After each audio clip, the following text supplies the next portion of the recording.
grandes guerras y otras tantas guerras alrededor del mundo y batallas políticas, se reúne entonces el Consejo de Naciones Unidas, se fundan finalmente las Naciones Unidas y la presidencia de este Consejo de Derechos Humanos, Eleanor Roosevelt, la esposa del presidente, defiende y lidera durante 3 años seguidos la construcción de los derechos humanos que hoy son quizás la Carta Magna de la humanidad. Y esa carta fue construida por la ignorancia y el desprecio que han resultado de la barbarie humana a lo largo de toda la historia y parte del principio fundamental del primer derecho humano, que es el derecho firmado por los países miembros en ese momento, de los cuales Colombia era uno de ellos, de los 51 estados fundadores, y los 4 principios fundamentales rezan: el derecho a la vida, el derecho a la libertad, el derecho a no ser violentado, maltratado, ni a ser sometido a servidumbre o a sometimientos. Y uno de los más inhumanos, el ser sometido a tratos crueles, inhumanos o degradantes, como es la violación. Quizás la mayor afrenta que puede recibir una persona es que sea violada en su intimidad.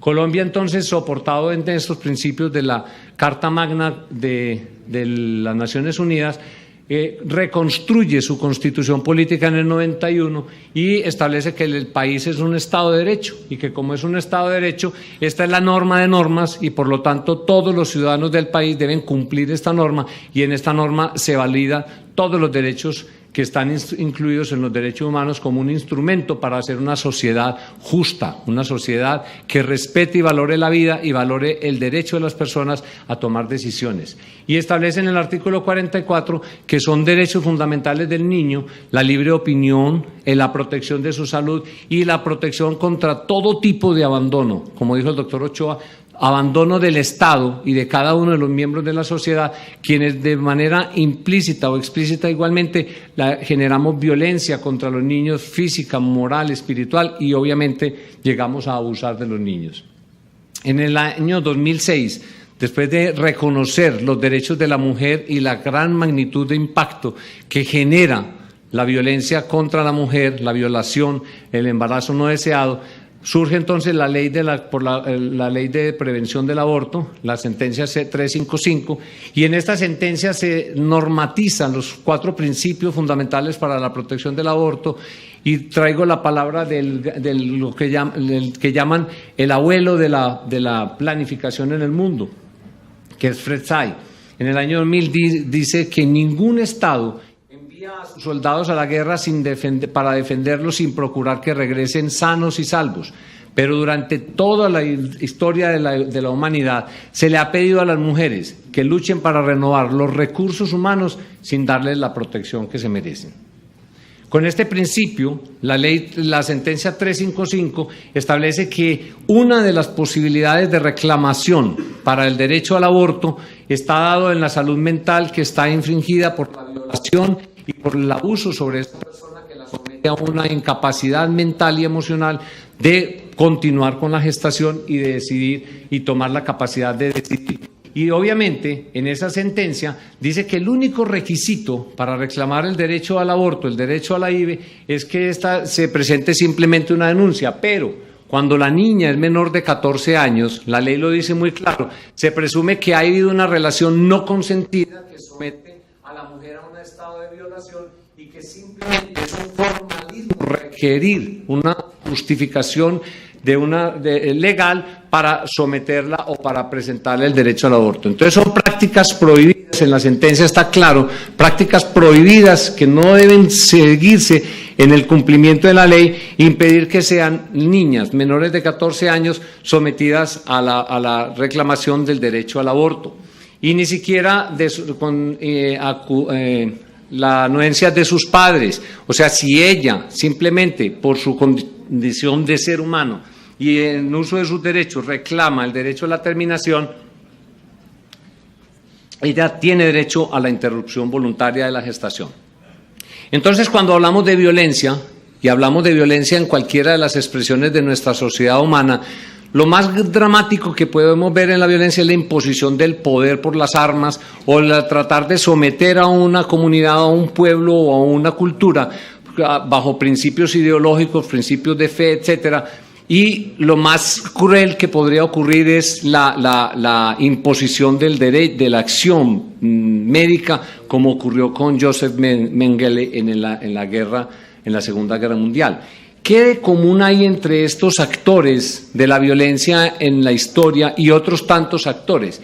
¿Qué será lo que los une realmente en este momento hablando del derecho? Es la violación, es el desconocimiento, es la omisión de los derechos humanos, de los derechos de las personas. Vamos a hacer un análisis rápido de lo que ocurre en violencia en Colombia. La violencia sexual en Colombia es uno de los problemas más dramáticos que existe y es uno de los países con mayores indicadores de violencia en América Latina y quizás en el mundo. Y estos indicadores nos muestran que en el año 2013 la revista Forensic dice 17.000 casos de violencia sexual, cerca de 10.000 casos de violencia contra menores y 45.000 casos de violencia entre parejas. Y se tiene conocido, como vamos a ver enseguida, Antioquia es uno de los mayores, que la violencia se da en todos los actores de la guerra.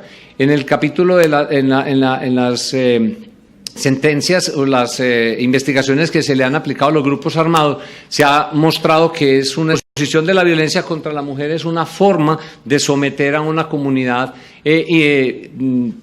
desvalida con niños y mujeres, y que delante de las mismas familias y delante de la misma se humilla a la mujer y se humilla a la comunidad con el acto de la imposición de la violencia. Pero esto no es solamente en Colombia, esto también ocurre en los grupos internacionales como el Estado Islámico, donde se reclama, donde se denuncia que las mujeres son sometidas como esclavas por el Estado Islámico y que obviamente son un botín de guerra. Y los médicos y las iglesias y los fanáticos y los extremistas y la Procuraduría y las personas que tienen cierto margen de poder también ejercen violencia.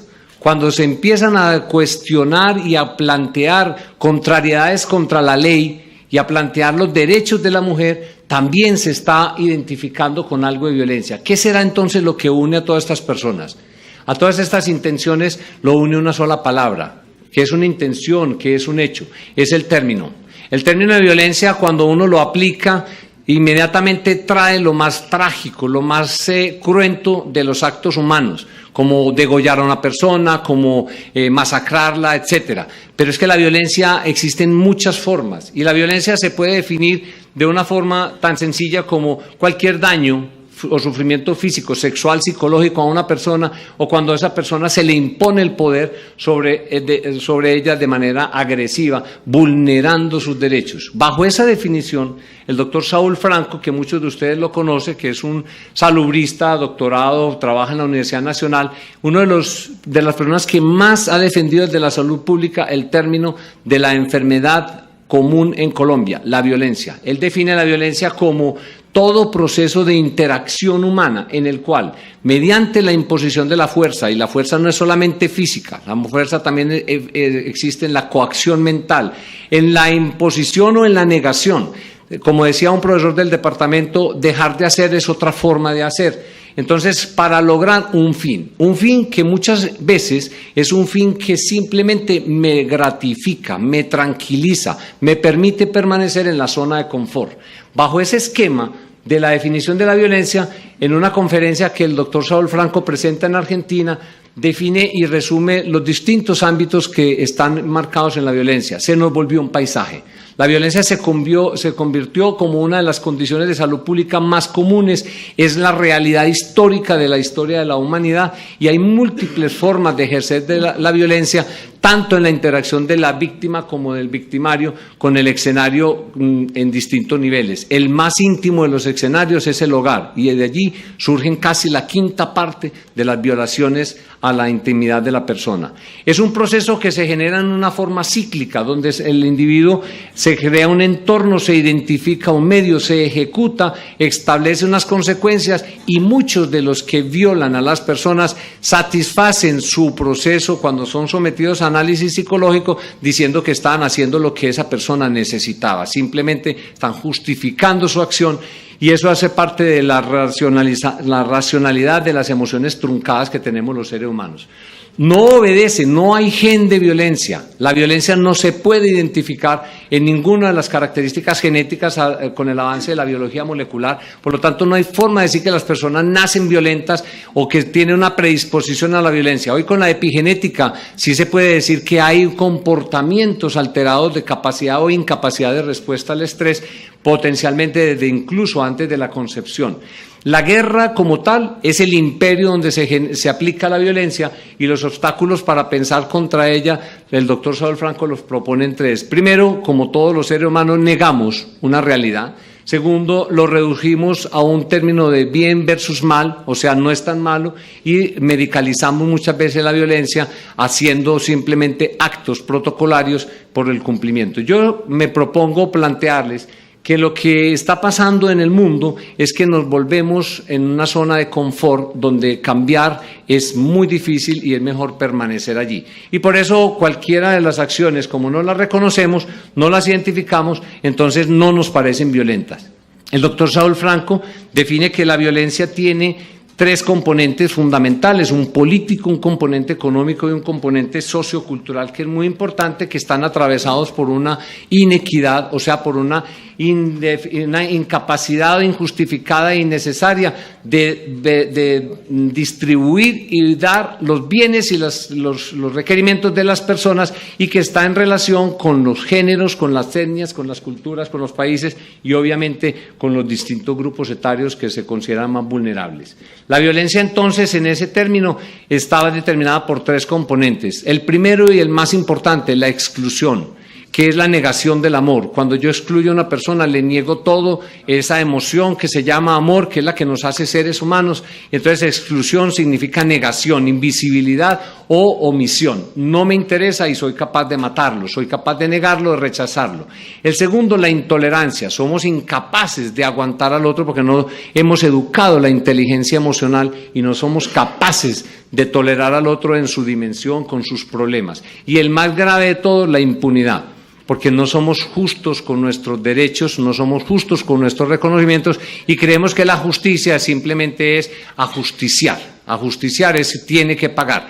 Pero no pensamos cuántas personas han pasado, como en el proceso de paz que está ocurriendo en el país, que han perdido su vida, sus derechos, y que podemos cambiar y podemos resarcir los errores humanos bajo un esquema de no impunidad, pero con otro tipo de percepción de la justicia. El resumen de la violencia y de la violación, entonces, es que la mitad de las mujeres en el mundo en algún momento de su vida dicen ser violadas o maltratadas. Y el 25%, 1 de cada 4, dicen haber recibido violación directa, de intentos de violación o violación directa. La tercera parte de las mujeres casadas tienen agresión, y la mayoría de las violaciones no son denunciadas, y 1 de cada 5 mujeres, 14 a 20%, de acuerdo a las encuestas nacionales de Profamilia, son violadas por su propio compañero en el interior de su hogar, en la intimidad.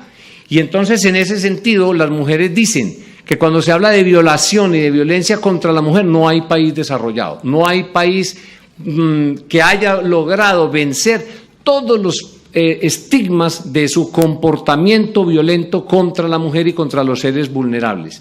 Entonces, la violencia, las formas de violencia son de distintos tipos. Hay una violencia llamada institucional, como dijo el doctor Ochoa, cuando una IPS impone a un médico un límite que es una interpretación corrupta de la ley, está actuando violentamente contra el derecho de la persona a tener un espacio para preguntarse, para recibir información y ser educado.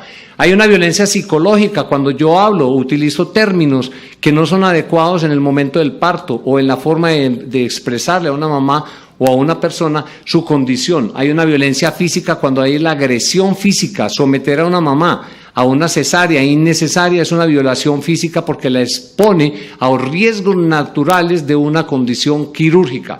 Y hay violencia sexual cuando se violenta la intimidad de la persona. Pero como se volvió paisaje, la violencia entonces se volvió un matiz de la naturaleza humana, del comportamiento, y no nos preocupa. ¿Por qué violamos? ¿Por qué somos así si no existen genes de violencia? Tenemos que mirar entonces la historia de la humanidad. Durante más de 250.000 años, la historia del mundo, de la humanidad, la han llevado las mujeres.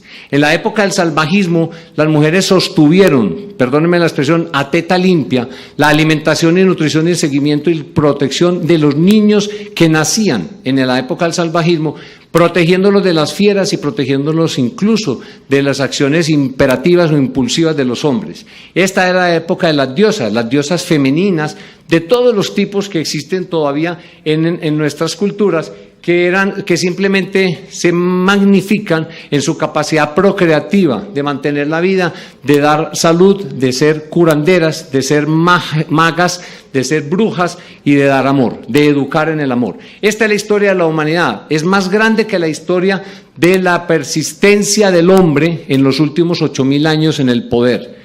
250.000 años, como dice Clarissa Pinkola Estés en su libro Mujeres que corren con lobos. Esta mujer dice que hay un profundo instinto en la mujer que la lleva a proteger la vida y a hacer lo que es. Una mujer diosa, una mujer protectora, una mujer que se identifica con la naturaleza. En esta época del salvajismo, las mujeres vivían entonces en clanes hasta de 400 personas. No existe evidencia de violación en las culturas primitivas salvajes. Y hay un control de la mujer con el tabú y el tótem, y hay una colaboración entre los dos sexos. En ese sistema de vivencia y de sobrevivencia, había unas conductas ancestrales que vienen desde hace millones de años en la evolución que nos determinaron conductas de protección para la supervivencia. El altruismo, el establecimiento de la confianza, la lealtad del uno con el otro, la empatía y en la conducta maternal. Estas son conductas ancestrales que están acá en cada uno de nosotros todavía y que nos han garantizado que sean las mujeres, esas mujeres de hoy, las proveedoras de vida, las que han mantenido de manera sorprendente la historia durante milenios, durante millones de años. Cuando viene la época de la barbarie, hace 8.000 años, las mujeres ya no eran capaces de alimentar, aparecen entonces las primeras comunidades como en la Anatolia, en Turquía. Y en esta época de la barbarie, entonces comienzan los hombres a participar en la construcción, en la producción agrícola, aparecen los primeros asentamientos, aparece la ciudad amurallada de Cataluyuk, que es la primera ciudad evidente en el mundo en los años 8.000 atrás, y aparecen los dioses masculinos. Los hombres empiezan a tener un poder de participación en ese desarrollo social y aparecen los dioses masculinos y las diosas femeninas. Las diosas van desapareciendo, la maternidad va perdiendo su oportunidad como protectora a la vida lentamente, y en esa revolución agrícola los hombres entonces se encarnan en la presencia de Dios en la tierra, se convierten en faraones, en reyes, en dictadores, etcétera. Aparece entonces la guerra, aparece el dominio, el exterminio y aparece la violación. Y las primeras comunidades que muestran violación son las comunidades del Neolítico, cuando ya en asentamientos el hombre deja de ser nómada y se va asentando y aparece la violación. Empieza a establecerse las bases para el principio de la familia que se concluye en la época grecorromana a partir de los principios de los griegos, y entonces el hombre entra en control de la sociedad. Aparece la tecnología, la primera arma es el asadón, con el asadón se ara la tierra y se mata, y se empieza a controlar el comercio, que es el poder del hombre en la tierra, que es el dominio del hombre sobre la mujer, el dominio del hombre sobre la vida, y aparece entonces todo un proceso de hegemonía política del hombre, que es simplemente el hombre guerrero, protector de su terruño, de su territorio, comerciante de sus productos, violador como sometedor de esa mujer que la deja en la casa simplemente para tener los hijos, y establece los principios del patriarcado. Entonces los sociólogos han interpretado por qué el hombre viola. No hay una razón, no hay una justicia distinta, una justificación distinta al reconocimiento de la historia. Primero, el hombre cosifica a la mujer, la vuelve un objeto. Como la vuelve un objeto, la casa. Y cuando la casa es pertenencia. Segundo, se entrena para la guerra. La violación implica una lucha. y en esa lucha hay un poder de uno sobre el otro, entonces se triunfa. La hormona testosterona se le ha dado como uno de los motivadores del impulso, pero no es tanto así, porque no todos los hombres violan. Hay hombres con muy buen desarrollo testicular y hormonal y no son violadores. Y el otro carácter de violación es el poder de tener hijos para la guerra o hijos para que sean políticos o pensadores, como ocurrió ya en la época de las civilizaciones. Entonces la derrota de la figura femenina surge como un proceso de estructuración social donde los distintos pensadores han planteado que allí hay un determinismo de poder, aparece la propiedad privada, el hombre empieza a tomar ventaja sobre las mujeres y aparece entonces la derrota del sexo femenino en los últimos 4 a 8 mil años, y obviamente surge de una preocupación del hombre cuando es un ser racional, ser humano, y la que da la vida. Entonces, ¿nosotros qué somos? ¿Somos los hombres parte de ese proceso o pertenecemos a otra deidad? El hombre entonces se pone en representación de Dios. Esta es la interpretación de cómo surge el patriarcado. En su incapacidad de engendrar, entonces la somete a través de un pacto establecido con los dioses, el pacto de Yahvé, y donde él, en el pacto con Yahvé, aparecen entonces los rituales de la alianza, aparece la demostración de sumisión con la circuncisión, el regar la semilla, y lo dicen las religiones, darás los hijos en la tierra por la simiente que vas a regar sobre la tierra, y Abraham entonces personifica a ese hombre Dios, que obviamente es el padre de la familia y el poseedor de la propiedad. En ese principio, entonces, Dios es el que va a asignar los papeles a la mujer y le queda, primero, una sexualidad que es condicionada solamente como un comportamiento malvado. Serás pecadora, mala e injusta y por eso sangrarás cada mes y parirás con dolor. Queda la justicia sobre la mujer en el subconsciente colectivo. Ya esto está dado por los dioses. La sublimación del varón, entonces deberás obedecer al hombre, deberás ser humilde y respetarlo, porque él es el representante de Dios y parirás con dolor. Como vas a parir con dolor, entonces Eva pasa a ser un sujeto pasivo, un sujeto dominado, un sujeto gobernado por su marido, que es el principio de las filosofías religiosas y machistas. En la época de la civilización, que se refiere a los últimos 2500 años hacia acá, entonces aparecen los 3 pilares fundamentales a partir de los ideólogos. Son los textos bíblicos, la filosofía y obviamente las ciencias griegas que se desarrollan en esta zona del mundo. El salto cualitativo entonces es la capacidad de haber podido explicar ya en ese momento la Tierra, se me fueron los 30 minutos ya, Dios santo, yo hablo mucho. El hombre se ratifica como humano y aparece una dicotomía. Esto es lo mismo, los griegos no quisieron muy bien a la mujer, la vieron como una mujer minusválida, una mujer torpe, y entonces la consideraron que era una propiedad. Los romanos establecieron a la mujer simplemente como un ser sometido al hombre para darle los hijos, y concluimos que la historia de la humanidad es una historia donde los hombres le hemos demostrado así sutilmente un miedo a ella, y quien no conozca esta historia está obligado a repetirla. ¿Cómo señalo acá? Señálamele, ese es un video, pongamos ese video y terminamos. Aquí abajo, ¿toca?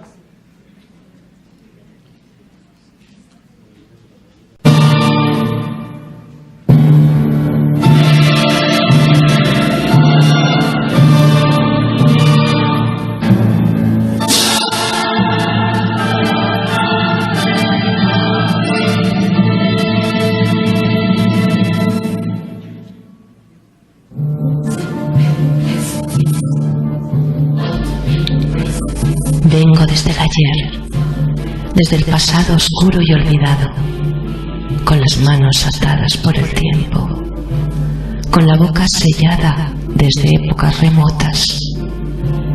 Vengo cargada de dolores antiguos, recogidos por siglos, arrastrando cadenas largas e indestructibles. Vengo desde la oscuridad, del pozo del olvido, con el silencio a cuestas, con el miedo ancestral que ha corroído mi alma desde el principio de los tiempos. Vengo de ser esclava por milenios, esclava de maneras diferentes, sometida al deseo de mi raptor en Persia, esclavizada en Grecia bajo el poder romano, convertida en vestal en las tierras de Egipto, ofrecida a los dioses en ritos milenarios, vendida en el desierto o canjeada como una mercancía. Vengo de ser apedreada por adúltera en las calles de Jerusalén, por una turba de hipócritas, pecadores de todas las especies que clamaban al cielo mi castigo. He sido mutilada en muchos pueblos para privar mi cuerpo de placeres y convertida en animal de carga, trabajadora y paridora de la especie. Me han violado sin límite en todos los rincones del planeta, sin que cuente mi edad madura o tierna, o importe mi color o mi estatura. Debí servir a... Ya en vista del tiempo, pasarte en la siguiente para concluir. Las conclusiones que nos quedan para pensar por qué negamos sistemáticamente los derechos. Siguiente. Es que yo soy el que la controlo. ¿Será la falta de amor? ¿Será la falta de reconocernos como seres que procedemos de mamá?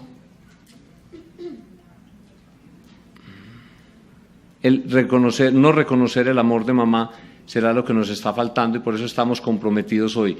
Entonces, desconocemos nuestra propia historia, es más fácil proteger los derechos propios que los derechos del otro, estamos en la zona de confort, es un instinto de supervivencia, es válido, pero no aceptado, y diseñamos un modelo cultural en el cual nos beneficiamos los hombres no hemos permitido que las mujeres construyan su historia, y como mecanismo de supervivencia en nuestro cerebro emocional le hemos expresado su miedo, generando entonces unos dioses creadores, y eso es lo que yo tenía para compartirles. Muchas gracias.